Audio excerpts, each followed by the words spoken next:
Hello guys, what's up? I hope you are doing fine. This is me Mir Wahid and today I am going to teach you the world geography that's part fourth world geography का part fourth हम करने वाले हैं। इसमें हम आज बताऊंगा जो कॉन्टिनेंट्स हैं वर्ल्ड के उनको हम एक एक करके देखेंगे। अब हम अलग से कॉन्टिनेंट्स को नहीं पढ़ेंगे, हम एक साथ पढ़ेंगे और कंपैरिजन करेंगे कॉन्टिनेंट्स को। जैसे कि मैं आपको बोलूँगा कितने कॉन्टिनेंट्स हैं, जैसे 7 कॉन्टिनेंट्स हैं, और फिर मैं बताऊँगा जो सबसे ज़्यादा एरिया किस कॉन्टिनेंट के पास है, मतलब एरिया वाइज हम देखेंगे रैंक क्या है कॉन्टिनेंट्स की। उसके बाद देखेंगे हर कॉन्टिनेंट में हाईएस्ट पीक कौन सा है। एशिया कॉन्टिनेंट में जैसे माउंट एवरेस्ट है, अफ्रीका में कौन सा है माउंट किलिमंजारो। इस तरीके से मतलब हम कॉन्टिनेंट्स को पढ़ेंगे कंपैरिजन के बेसिस पे, सो दैट जब आपका क्वेश्चन आएगा आप इजीली उस क्वेश्चन को कर सकते हो। ठीक है, जैसे हमारे पास क्या है, Asia, Africa, North America, South America, Antarctica, Europe and Australia are 7 continents. ठीक है, कितने कॉन्टिनेंट्स है? 7 कॉन्टिनेंट्स है। लेकिन अगर हम एरिया वाइज बात करेंगे कॉन्टिनेंट्स की, सबसे पहले नंबर पे आता है एशिया, दूसरे नंबर पे आता है अफ्रीका, तीसरे नंबर पे नॉर्थ अमेरिका, चौथे नंबर पे साउथ अमेरिका, पांचवें पे यूरोप, सिक्स्थ पे ऑस्ट्रेलिया एंड लास्ट पे 7th एंटार्क्टिका। आपको क्वेश्चन पूछा जाएगा, ठीक है, टोटल कॉन्टिनेंट्स जो है वो 7 है, आप बताओ 7th नंबर पे कौन सा कॉन्टिनेंट है। आपको बताना है सर 7th नंबर पे जो कॉन्टिनेंट है that is Australia, sorry Antarctica continent है। ठीक है, क्वेश्चन पूछा जाएगा 4th नंबर पे, ठीक है, एरिया वाइज 4th नंबर पे कौन सा कॉन्टिनेंट है, आपको बोलना है साउथ अमेरिका। ठीक है, थर्ड कौन सा है? North America. सेकंड कौन सा है? अफ्रीका। पहले नंबर पे largest continent in the world कौन सा है, आपको बोलना है एशिया लार्जेस्ट कॉन्टिनेंट है एरिया वाइज। और कितना एरिया? 29.5 जो है ये एरिया कवर करता है, ठीक है, थ्रू आउट द वर्ल्ड। ये हो गया क्लियर? हाँ सर, यहाँ तक क्लियर हो गया। उसके बाद आपका एक और क्वेश्चन बनता है, कॉन्टिनेंट वाइज हाईएस्ट पॉइंट, हर कॉन्टिनेंट का हाईएस्ट पॉइंट कौन सा है। जैसे कि एशिया का हाईएस्ट पॉइंट आपको पता है माउंट एवरेस्ट, हाईएस्ट पीक या हाईएस्ट पॉइंट आप बोलो माउंट एवरेस्ट एशिया का हाईएस्ट पीक है। अफ्रीका में कौन है? माउंट किलिमंजारो हाईएस्ट पीक है अफ्रीका का। नॉर्थ अमेरिका का माउंट मैकिनली, साउथ अमेरिका का अकोनकागुआ, यूरोप का माउंट एल्ब्रस, ठीक है, ऑस्ट्रेलिया का पन काक जाया, ठीक है, पुन काक जाया, एंटार्क्टिका विंसन मासिप। ये पीक्स हैं, highest peaks through out the continent. ठीक है, ठीक है, क्वेश्चन ज़्यादातर पूछा जाता है अफ्रीका पे, क्वेश्चन पूछा जाता है, आपको बोला माउंट किलिमंजारो। क्वेश्चन ज़्यादातर पूछा जाता है नॉर्थ अमेरिका से मैकिनली, आपको याद रखना है। देखो ई से यूरोप हो गया और ई से एल्ब्रस हो गया, ठीक है, इस तरीके से आप याद रख सकते हो। ठीक है, और आप देखो हाइट कितनी है, 884 मीटर आपको जनरली माउंट एवरेस्ट आपको देखने को मिलता है। ठीक है, ये क्वेश्चन भी इस पर डायरेक्ट पूछा जाता है। हाईएस्ट पीक जिस भी कॉन्टिनेंट का आपको पूछा जाएगा, आप इजीली हाईएस्ट पीक रिलेट कर सकते हो। ठीक है, मेरी बात समझ आ गई? हाँ सर, हमें समझ में आ गया है। उसके बाद lowest point, continent wise lowest point कौन सा है? लोवेस्ट पॉइंट मतलब डेप्थ में आप जाओगे। अब पीक तो आपने देखा है यहाँ से, अब आप यहाँ पर जाओगे डेप्थ में, सबसे लोवेस्ट पॉइंट किस कॉन्टिनेंट का कौन सा है? एशिया का लोवेस्ट पॉइंट डेड सी है, ठीक है, वाटर बॉडी में आपको देखने को मिलेगा डेड सी। अफ्रीका का क्या है? लेक आसल, अफ्रीका का लोवेस्ट पॉइंट आपको लेक आसल देखने को मिलेगा वाटर बॉडी। नॉर्थ अमेरिका जो है that is dead valley, death valley. South America veldts, याद रखना वेल्डस, आपने ग्रास लैंड भी आपने पढ़ा होगा। वेल्डस ये कहाँ पर है, आपको बोलना है साउथ अमेरिका में। क्वेश्चन जनरली उस पर भी पूछा जाता है, मुझे याद आया। यूरोप में जो लोवेस्ट पॉइंट आपको देखने को दैट इज कैस्पियन सी, और ऑस्ट्रेलिया में लोवेस्ट पॉइंट जो है दैट इज लेक एरे जो है ये लोवेस्ट पॉइंट है। तो मैंने क्या बताया आपको, सबसे पहला क्वेश्चन मैंने आपको बताया कि कितने कॉन्टिनेंट्स हैं, 7 कॉन्टिनेंट्स हैं। दूसरा मैंने आपको क्या बताया, मैंने बोला कि कॉन्टिनेंट वाइज एरिया के हिसाब से सबसे बड़ा कॉन्टिनेंट कौन सा, सबसे छोटा कौन सा है, ये भी मैंने आपको बताया। उसके मैं तीसरा पॉइंट मैंने बोला हाईएस्ट पीक्स किस कॉन्टिनेंट में कौन सा है, ये भी मैंने बताया। फोर्थ टॉपिक जो था ये मैंने आपको बताया कॉन्टिनेंट वाइज लोवेस्ट पॉइंट कौन सा है। ठीक है, अब यहां पर लिस्ट ऑफ इंपॉर्टेंट कंट्रीज, कुछ कंट्रीज और उसके कैपिटल के बारे में, ठीक है, ये आप खुद पढ़ोगे, मैं पीडीएफ आपको शेयर करूंगी। जितने भी कंट्रीज हैं उनके कैपिटल्स आपके पता होनी चाहिए विद करेंसीज के साथ, क्योंकि कभी क्वेश्चन जनरली पूछा जाता है किस कंट्री का कौन सा कैपिटल है। ठीक है, ये आपको याद रखना, ये पूरा लिस्ट है, ये मैं आपको प्रोवाइड करूंगा, ये आप पढ़ सकते हो खुद ही। ठीक है, अब एक और टॉपिक आपका बनता है, वो बनता है land locked countries in the world. Land locked countries का मतलब जो कि बाउंड्री ओशन के साथ नहीं बनाता है, वो एक लैंड लॉक्ड कंट्री। जैसे कि अगर इंडिया की बात करें, क्या ये लैंड लॉक्ड कंट्री है? आप बोलोगे sir India is not a land locked country, क्योंकि इसको जो यहाँ पर क्या बोलते हैं उसको, इंडियन ओशन के साथ ये क्या बनाता है, कोस्टल लाइन है, इसको एशियन, इसके साथ इंडियन ओशन के साथ आप बोल सकते हो, बॉर्डर इसके साथ किसके साथ, ओशन के साथ देखने को मिलेगा। अब यहाँ पर कुछ कंट्रीज़ हैं जैसे कि हम बोलते हैं लैंड लॉक्ड कंट्रीज़, कौन कौन से हैं, ठीक है।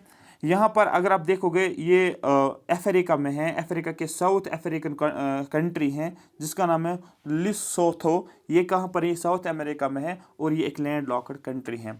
उसके बाद ये सभी जितने भी हैं ये अफ्रीका के लैंड लॉक्ड कंट्रीज हैं। बहुत ज़्यादा इंपॉर्टेंट है, क्वेश्चन पूछते हैं which of the following is a land locked country of Africa, Botswana, Burkina, Chad, चेक Republic, Ethiopia, Malawi, Mali, Niger, Rwanda, South Sudan, Uganda, Zambia और जिम्बाब्वे, ये सभी जो है that is land locked country जो कि अफ्रीका में आपको देखने को मिलेगा, ठीक है। यहाँ पर वेटिकन सिटी की अगर बात करेंगे, ठीक है, वेटिकन सिटी ये यूरोप में है। यूरोप में कौन सी कंट्री हैं जो लैंड लॉक्ड है, आपको वेटिकन सिटी और सैन मरीनो जो है ये यूरोप में है, ये भी लैंड लॉक्ड कंट्रीज में आ जाता है। और लैंड लॉक्ड बाय इटली, और इटली ने इसको लैंड लॉक्ड किया है, इटली ने इसको इर्द गिर्द जो है कवर किया है। मंगोलिया आपको पता है ये एशिया में है, ये भी लैंड लॉक्ड है। किस किस कंट्री ने इसको कवर किया है, रशिया और चाइना ने इसको कवर किया है। भूटान की बात करेंगे ये एशिया में, ये भी लैंड लॉक्ड है। नेपाल की बात करेंगे एशिया में है, ये भी लैंड लॉक्ड है। देखो जो जो एशियन कंट्रीज के बारे में आपको पता होना चाहिए, जैसे कि इंडिया के नेबर्स में आपको ज़्यादातर पता होना चाहिए कौन लैंड लॉक्ड है कौन लैंड लॉक्ड नहीं है। इसी तरीके से यहाँ पर एक और है एंडोरा, ठीक है, ये भी एक आपको देखने को मिलेगा, ये भी लैंड लॉक्ड कंट्री है। इसी तरीके से ये लिस्ट दिया गया है लैंड लॉक्ड, ठीक है, मोल्डोवा, ठीक है, इसी तरीके से बोल्विया, यहाँ पर आप देख सकते हो, ठीक है। यहाँ पर आप Afghanistan, Armenia, Azerbaijan, Kazakhstan, Kyrgyzstan, Tajikistan, Turkmenistan, Uzbekistan और लूस, ये बहुत ज़्यादा इंपॉर्टेंट, ज़्यादातर क्वेश्चन आपको इस टेबल पे पूछ सकते हैं। ये वाली कैटेगरी है, ये जो एशियन कंट्रीज जो हैं जो लैंड लॉक्ड है, अफगानिस्तान, ठीक है, Armenia, Azerbaijan, Kazakhstan, Kyrgyzstan, Tajikistan, Turkmenistan, Uzbekistan and Laos. अब यहाँ पर देखो इजी याद रखना है, ए हो गया अफगानिस्तान, ए हो गया आर्मानिया और ए हो गया अजरबैजान, के हो गया कजाकिस्तान, के हो गया किर्गिस्तान, ठीक है, टी हो गया तजाकिस्तान, टी हो गया तुर्कमेनिस्तान और यू हो गया उज़्बेकिस्तान। जितने भी तान हैं ऑलमोस्ट ये सभी तान जो है ये लैंड लॉक्ड है, ठीक है, except Pakistan. Pakistan land locked नहीं, आपको पता है वो किसके साथ है, वो भी अरेबियन सी के साथ आपको देखने को मिलेगा जो उसका बॉर्डर है, ठीक है। यूरोप में भी ये आप देख सकते हैं, यूरोप में और भी कंट्रीज़ हैं, ऑस्ट्रिया है, बेलारूस हैं, हंगरी हैं, कोसोवो है, ठीक है, उसी मैकडोनिया है, ठीक है, साइबेरिया है, सर्बिया है, स्लोवाकिया, स्विट्ज़रलैंड, ये लैंड लॉक्ड कंट्रीज कैटेगरी मैंने आपको बताया। अब क्वेश्चन ये भी बनता है, आपको इस तरीके से क्वेश्चन बनेगा, बोला जाएगा ऐसी कौन सी कंट्री हैं जिसके सबसे ज़्यादा बॉर्डरिंग कंट्रीज़ हैं। फॉर एग्जाम्पल मैंने एक कंट्री बनाई, ये कितने कंट्रीज़ के साथ यहाँ पर बॉर्डर बनाता है। जैसे कि अगर इंडिया का पूछा जाएगा, इंडिया कितने कंट्रीज़ के साथ बॉर्डर बनाता है, नेबरिंग कंट्रीज़ के साथ कितने कंट्रीज़ के साथ बॉर्डर बनाता है, आपको पता होना चाहिए। इसी तरीके से यहाँ पर अगर पूछा जाएगा आपको क्वेश्चन सबसे ज़्यादा बॉर्डर कौन बनाता है, आपको बोलना है चाइना 14 कंट्रीज़ के साथ बॉर्डर बनाता है, रशिया 14 कंट्रीज़ के साथ बॉर्डर बनाता है, ब्राज़ील 10 कंट्रीज़ के साथ बॉर्डर बनाता है, कॉन्गो एंड जर्मनी दोनों, कॉन्गो भी 9 कंट्रीज़ के साथ बॉर्डर बनाता है, जर्मनी भी 9 कंट्रीज़ के साथ बॉर्डर बनाता है, Austria, France, Tanzania, Turkey and ज़ैम्बिया ये 8 कंट्रीज़ के साथ बॉर्डर बनाता है, इंडिया 7 कंट्रीज़ के साथ बॉर्डर बनाता है और सूडान भी 7 कंट्रीज़ के साथ बॉर्डर बनाता है, अफगानिस्तान 6 के साथ, पाकिस्तान 4 के साथ, बांग्लादेश 2 के साथ। और ये आपके लिए एक इंपॉर्टेंट क्वेश्चन है, बांग्लादेश किस किस कंट्री के साथ बॉर्डर बनाता है। एक तो हो गया इंडिया के साथ और दूसरा किसके साथ बनाता है, सबसे बड़ा क्वेश्चन आपके लिए। इंडिया भी 7 कंट्रीज़ के साथ बॉर्डर बनाता है, किस किस कंट्री के साथ ये बॉर्डर बनाता है आपको पता होना चाहिए किस किस के साथ। पाकिस्तान ले लो, अफगानिस्तान ले लो, चाइना ले लो, नेपाल ले लो, भूटान ले लो और यहाँ पर कौन है, बांग्लादेश ले लो, ठीक है। बांग्लादेश कितने हो गए, 1 2 3 4 5 6 और एक कौन सा होगा, ठीक है, म्यांमार, ठीक है, हो गए 7 लैंड बॉर्डर्स। मैं वाटर की बात नहीं कर रहा हूँ, श्रीलंका नहीं मैं बोल रहा हूँ, श्रीलंका हो गया वाटर कंट्री, ठीक है, ये वो हो गया वाटर के साइड या ओशन के साइड से एक बॉर्डरिंग कंट्री। लेकिन अगर आप लैंड बॉर्डर्स के साथ देखोगे तो 7 कंट्री जनरली आपको देखने को मिलेगा, ठीक है। उसके बाद यहाँ पर एक क्वेश्चन आपका जो है डायरेक्ट बनता है, जिसको हम जनरली बोलते हैं important international boundary lines in the world. World के इंपॉर्टेंट बाउंड्री लाइंस कौन कौन से हैं? रेड क्लिफ आपने पढ़ा होगा। रेड क्लिफ लाइन जो है ये एक इंटरनेशनल बाउंड्री क्रिएट करता है इंडिया और पाकिस्तान के बीच में, याद रखना है। इसको रेड क्लिफ बोलते हैं, जिसको हम शॉर्ट में बोलते हैं हम RIP, rip, that means Radcliffe India और पाकिस्तान में, शॉर्ट कीवर्ड याद रखना है। मैकमोहन लाइन की बात करेंगे, ये इंडिया और चाइना के बीच में, ये भी मैंने आपको शायद कोड बताया था, MIC, मिक। मिक का मतलब होता है माइक भी बोल सकते हो। मिक जो है दैट इज ये मैकमोहन लाइन है, ये इंडिया और चाइना के बीच में। इसी तरीके से डूरैंड लाइन जो है, ठीक है, ये किसके बीच में? अफगानिस्तान और पाकिस्तान, जिसको मैंने शॉर्ट में रखा था नाम डैप, ठीक है, डैप हो गया। डूरान लाइन ये अफगानिस्तान और पाकिस्तान के बीच में है। ये तीन ज़्यादातर जनरली पूछे जाते हैं, लेकिन इसके अलावा भी हम बहुत सारी चीज़ें करेंगे जिससे क्वेश्चन पूछा जाता है, ठीक है। ऑर्डर नेसी लाइन जो है ये जर्मनी और पोलैंड के बीच में, GP याद रख सकते हो, ठीक है, OGP याद रख सकते हो। 24th पैरेलल जो है, 24th पैरेलल ये पाकिस्तान को याद रखना इंडिया के साथ। फिर से मैं रिपीट कर रहा हूँ, 24th parallel, this is the line that Pakistan claims for the demarcation purpose but India does not accept it, ठीक है। 24th लाइन जनरल आपको याद रखना है इंडिया और पाकिस्तान में, ठीक है। मैगी नॉट लाइन जो है ये फ्रांस और जर्मनी में। उसके बाद लाइन ऑफ कंट्रोल जिसको LOC बोलते हैं, this is the military control line between India and Pakistan in the state of Jammu and Kashmir. LOC आपको जम्मू एंड कश्मीर स्टेट के थ्रू देखने को मिलेगा। ये एक मिलिट्री कंट्रोल लाइन है, ठीक है, इंडिया और पाकिस्तान के बीच में। उसके बाद जो है Siegfried line, it is boundary between France and Germany. 49th parallel जिसको हम दूसरा नाम बोलते हैं मेडिसन लाइन के नाम से भी जाना जाता है। क्वेश्चन अगर पूछेगा 49th पैरेलल का दूसरा नाम क्या है, आपको मेडिसन लाइन। ये कनाडा और USA आपने पढ़ा होगा, नॉर्थ अमेरिका में ये हो गया USA, ये हो गया कनाडा और फिर मैक्सिको, ये जनरली आपने पढ़ा होगा। 38th पैरेलल जो है ये कोरिया के बीच में, नॉर्थ और साउथ कोरिया, ठीक है, ये बिफोर कोरियन वार, कोरिया वार से पहले ये बाउंड्री थी। 17th पैरेलल ये होता है नॉर्थ और साउथ वियतनाम में। ब्लू लाइन जो है ये इजराइल और लेबनान में। पर्पल लाइन जो है ये इजराइल और सीरिया में। मनार हेमे लाइन जो है ये रशिया और फिनलैंड के बीच में। अब क्वेश्चन कौन कौन सा क्वेश्चन पूछा जाएगा? क्वेश्चन जनरली आपको पहले 3 में ही डायरेक्ट पूछा जाता है और इससे ज़्यादा नहीं पूछा जाता है, ठीक है। और एक एग्जाम में मैंने देखा था 48th पैरेलल मैंने देखा था और 24th पैरेलल मैंने देखा था, ठीक है, क्योंकि इंडिया और पाकिस्तान के बीच में, इसलिए यहाँ पर ज़्यादातर पूछा जाता है। अब यहाँ पर एक और क्वेश्चन ये भी बनता है कि इंपॉर्टेंट सिटीज हैं वर्ल्ड लेवल पे और किस रिवर के ऊपर जो हैं वो देखने को मिलता है। जैसे कि एक एग्जांपल मैं लेता हूँ, आपको सीधे समझ आएगा।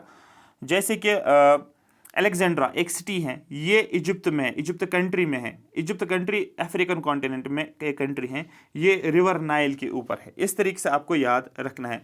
बगदाद एक सिटी है, कहाँ पर? इराक में है, और ये बगदाद किस रिवर के ऊपर है? आपको ना टाइग्रस, ठीक है। इसी तरीके से आपको पूछा है चिटगोंग, ये बांग्लादेश में। चिटगोंग आर्मरी रेड आपने पढ़ा होगा मॉडर्न इंडिया में, ठीक है, जो हुआ था सूर्य सेन जिसके साथ एसोसिएटेड है, क्योंकि क्वेश्चन पूछा गया इसलिए मुझे याद आया।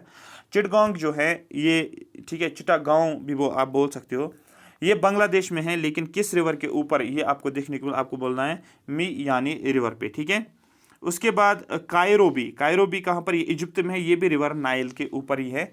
इस तरीके से यहाँ पर कराची, आप काबुल देखो, ये कहाँ पर? काबुल रिवर के ऊपर। कराची देखो, ये इंडस रिवर के ऊपर। लाहौर देखो, रावी रिवर के ऊपर, ठीक है। मॉन्ट्रियल प्रोटोकॉल आपने पढ़ा होगा, ओजोन लेयर डिप्लीशन के रिलेटेड जो है, तो in order to control the ozone layer depletion, जिसमें आपको बोला जाता है मॉन्ट्रियल प्रोटोकॉल, पढ़ा होगा, क्वेश्चन पूछा भी गया है। O3 जिसको बोलते हैं ट्राई ऑक्सीजन होता है ओजोन। अब ये मॉन्ट्रियल कहाँ पर है? एक सिटी है, ये कहाँ पर? ये कनाडा में है। किस रिवर के ऊपर? आपको बोला सेंट लॉरेंस रिवर के ऊपर।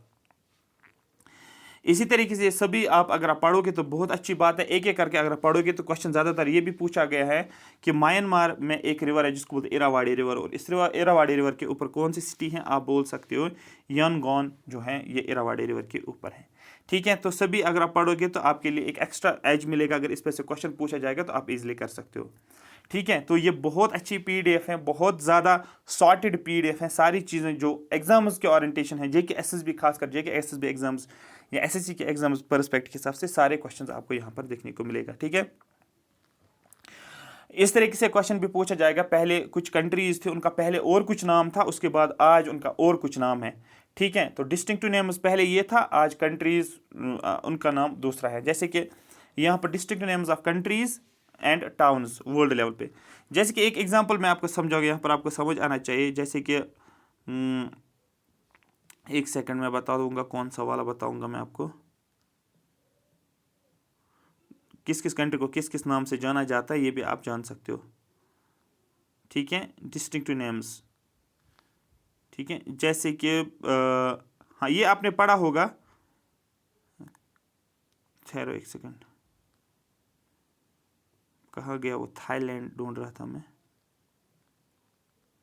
सिटी ऑफ एलिफेंट्स को जनरली बोला जाता था। चलो हम अभी देखेंगे थाईलैंड के ऊपर भी आएंगे। जैसे कि ब्रिटेन ऑफ द साउथ, ये किसको बोला जाता है, न्यूजीलैंड का दूसरा नाम आप बोल सकते हो Britain of the south. Battlefield of Europe, ये किसका नाम दिया जाता है, ये आपको बोलना है कंट्री बेल्जियम का, ठीक है। या सिटी ऑफ गोल्डन गेट, ये सैन फ्रांसिस्को पूछा जाता है, ठीक है। City of magnificent distances, Washington DC को। सिटी ऑफ पोप्स रोम को बोला जाता है। सिटी ऑफ सेवन हिल्स रोम को बोला जाता है। स्काई स्क्रैपर्स न्यूयॉर्क को कहा जाता है। कॉकपिट ऑफ यूरोप बेल्जियम को पूछा जाता है। डार्क कॉन्टिनेंट अफ्रीका, मैंने आपको पढ़ाया भी था, अफ्रीका कॉन्टिनेंट को डार्क कॉन्टिनेंट भी जाना जाता है।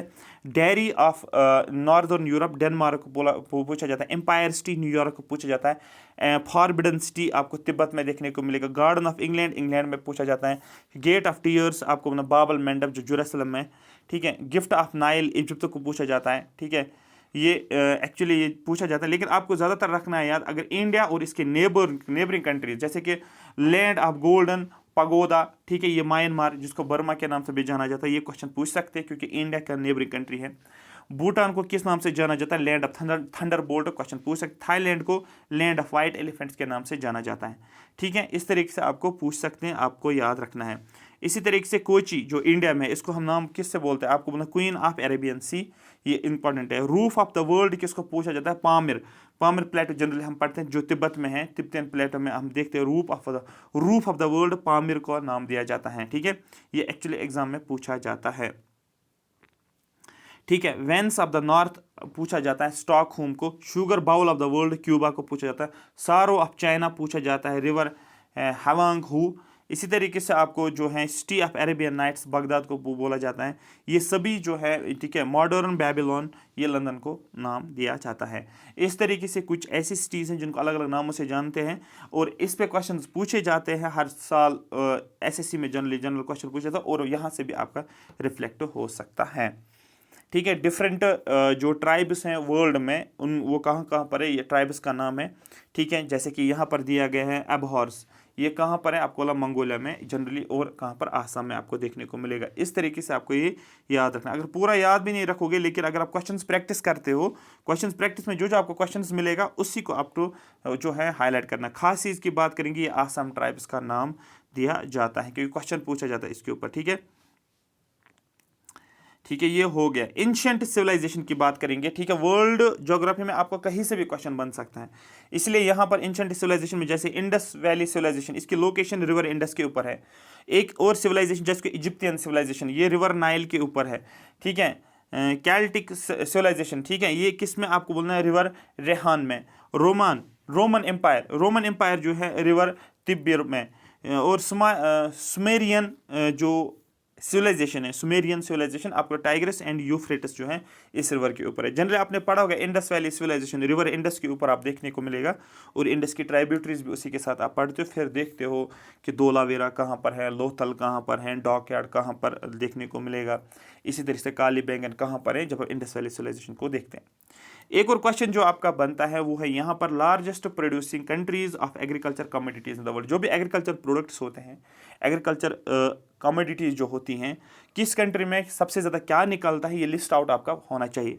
अब इसको रटा आप याद नहीं रखोगे, इसको कोड लैंग्वेज के हिसाब से आप रखोगे याद। सबसे पहले रेशा पकड़ो आप। रेशा में सबसे ज़्यादा निकलता है पूरे वर्ल्ड में, रेशा में बार्ले और ओट निकलता है, ठीक है। आप बोलोगे मैं बार में गया और बार में मुझे ओट्स दिए गए हैं, वहाँ पर ओट्स देते थे, ठीक है। अरे बात समझ, बार और ओट आप याद रखोगे, सीधे आपको समझ आएगा। पहले हमने रेशा की बात की है, ठीक है, ठीक है। उसके बाद राइस की बात करेंगे। सबसे ज़्यादा राइस चाइना में निकलता है। Wheat, grapes, kiwi, watermelon, cucumber, T, chestnut, peanut, eggs, Honey, tobacco, cotton, सिलिक, टमाटो, पटेटो, ठीक है। देखो टमाटो पटेटो एक जैसा नाम है ना, तो चाइना में, ठीक है। स्पेनिश, चाइना में आपको देखने को मिले। जितने भी हैं ये चाइना में है और आपको क्या करना है, इसको आपको लिंक करके पढ़ना है। एक कोड लैंग्वेज में आप पढ़ोगे, अदरवाइज रिवाइज करोगे ना, आपको टोबैको कॉटन चाइना में निकलता है ऐसे याद नहीं होगा। आपको लिंक करना है, कुछ कहानी बनाकर आपको याद रखना है। यूएसए जिसको यूनाइटेड स्टेट्स ऑफ अमेरिका बोलते हो, आलमंड, मेज, कॉर्न, सोयाबीन, तो याद रख सकते हो आलमंड, ठीक है, मेज, कॉर्न, ठीक है, मेज और कॉर्न आप याद रख सकते हो, सोयाबीन, ये सारी चीज़ें यूएसए में निकलता है। यहाँ पर एक और है एप्पल, जो चाइना में आपको देखने को मिलेगा, ये भूल गया था मैं, ठीक है। एवोकाडो जो है ये कहाँ पर आपको मैक्सिको में देखने को। अब यहाँ पर अपने इसमें आ जाएंगे, इंडिया में आ जाएंगे। बनाना फ्रूट है ये, याद रख सकते हो। मैंगो, पपाया, लेमन, गावा, ओकरा, पोमोग्रेनेट, जैक फ्रूट, मिल्क। देखो फ्रूट्स, जनरली फ्रूट्स आपको जहन में आ रहा होगा तो क्लिक हो जाएगा थोड़ा सा फ्रूट, कोई भी फ्रूट आप कर सकते हो उसको टिक, हाँ ये इंडिया में निकल रहा है, ठीक है, ये आपको एक कीवर्ड है। मिल्क सबसे ज़्यादा दूध, जूट सबसे ज़्यादा इंडिया में, जिंजर, और इंडिया में सबसे ज़्यादा जूट इंडिया में निकलता है, और इंडिया में सबसे ज़्यादा जूट जो है वेस्ट बंगाल में जो है निकलता है। इस तरीके से आप बोल सकते हो। जैक फ्रूट, पोमोग्रेनेट, ये इंडिया में निकलता है। ब्लूबेरी जो है, ठीक है, ब्लूबेरी जो है यूनाइटेड स्टेट्स में। कोका जो है आइवरी कोस्ट, ओलिव जो है स्पेन में, कोकोनट जो है इंडोनेशिया में, ठीक है, सिनामोम, ठीक है, वानीला इंडोनेशिया, क्लोव्स इंडोनेशिया, तो ये इंडोनेशिया भी आप याद रख सकते हो, ठीक है। इंपॉर्टेंट है, सबसे ज़्यादा आपको एक क्वेश्चन पूछा भी गया इंडोनेशिया के ऊपर, सबसे ज़्यादा एक्टिव वॉल्केनोज आपको कहाँ पर देखने को मिलेगा, ठीक है, आप बोल सकते हैं इंडोनेशिया को। मुझे पूरा क्लियर याद नहीं है बट थोड़ा सा मुझे जहन में आ रहा है, एक्टिव वॉल्केनो के ऊपर ही है। उसके बाद आपको चेरी, टर्की में दो चीज़ें आप याद रखोगे, चेरी और फिग आप याद रख सकते हो, ठीक है। ये आपको पता है कॉफ़ी सबसे ज़्यादा निकलता है ब्राज़ील, और शुगर कैन ब्राज़ील में निकलता है।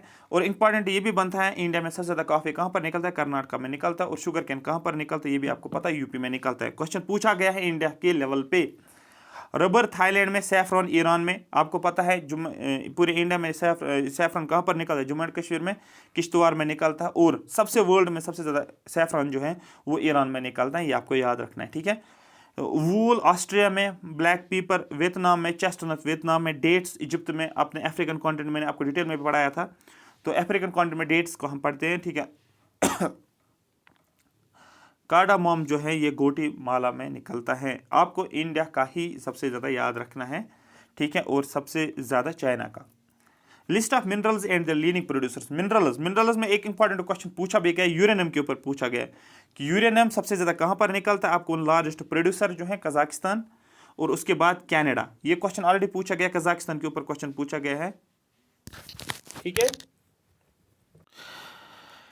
ठीक है। डायमंड की बात करोगे, डायमंड सबसे ज़्यादा रेशम में निकलता है। उसके बाद बक्साइट पूछा जाएगा तो ऑस्ट्रेलिया में निकलता है। लिथियम, ठीक है, लिथियम जो है ऑस्ट्रेलिया में निकलता है। टाइटेनियम ऑस्ट्रेलिया में निकलता है, ठीक है। निकल जनरली पूछा गया फिलीपींस में निकलता है। कौन कौन सा पूछा जाता है ये आपको पता होना चाहिए। नेचुरल गैस जो है यूनाइटेड स्टेट्स में सबसे ज़्यादा निकलता है। तो पहले वाले जो है जितने भी हैं ये चाइना के हिसाब से सबसे ज़्यादा चाइना में निकलता है। कोल हो, फ्लोराइट है, एल्युमिनियम है, बिस्मथ है, गोल्ड है, आयरन और है, टिन है, जिंक है, ये सबसे ज़्यादा जो है इसमें चाइना में निकलता है। नेक्स्ट लेक्चर हमारा जो होगा वो वर्ल्ड पॉपुलेशन के ऊपर होगा। हम देखते हैं कौन कौन से फैक्टर्स होते हैं, हम देखते हैं फर्टिलिटी रेट क्या होती है, ठीक है, टोटल फर्टिलिटी रेट 2 है, 2.1 है, ठीक है, ये सारी चीज़ें हम देखेंगे जिस पे क्वेश्चंस पूछा जाता है। आई होप यहाँ तक आपको ये सारा समझ आएगा। Thank you so much for watching मी। मैंने कल क्या किया था, मैंने आपको एक जूम सेशन लिया था, जो भी JKS के लिए तैयारी कर रही है, बाकी किसी भी एग्जाम्स के लिए तैयारी कर रहे हैं, तो 1-to-1 इंटरेक्शन हमने किया, जिसको जो भी क्वेश्चन था हमने वो लिया था, ठीक है, उसका आंसर मैंने दिया था। तो अभी हम और भी सेशंस ले लेंगे उसके रिलेटेड, VLW के रिलेटेड जो भी आपको क्वेश्चंस होंगे, या आप JKPSI के लिए या जो भी जिस भी एग्ज़ाम के लिए तैयारी कर रहे हो, जूम के थ्रू आप मेरे साथ बात कर सकते हो। डायरेक्ट 1-to-1 इंटरेक्शन होगी, आपको एक गाइडेंस भी मिलेगी, और दूसरा आप जो है प्रेपरेशन भी फ्लो में कर सकते हो, ठीक है। आपको लिंक मिल जाएगा उस ग्रुप का, उस ग्रुप को हम क्रिएट करेंगे, उसका लिंक आपको मिलता जाएगा। आई होप यहाँ तक आपको सारी बात समझ आ रही है। अगर आपको VLW का फुल कोर्स लेना है, JKPSI का फुल कोर्स, JKS का कोर्स लेना है, आप WS Academy पे जाकर वहाँ पर स्टोर में जाओगे, वहाँ पर सारे कोर्सेज निकलते हैं। जो कोर्स आपको लेना होगा आप उसको बाय करके देख सकते हो, फुल फ्लाइज्ड कोर्स को। Thank you so much for watching me.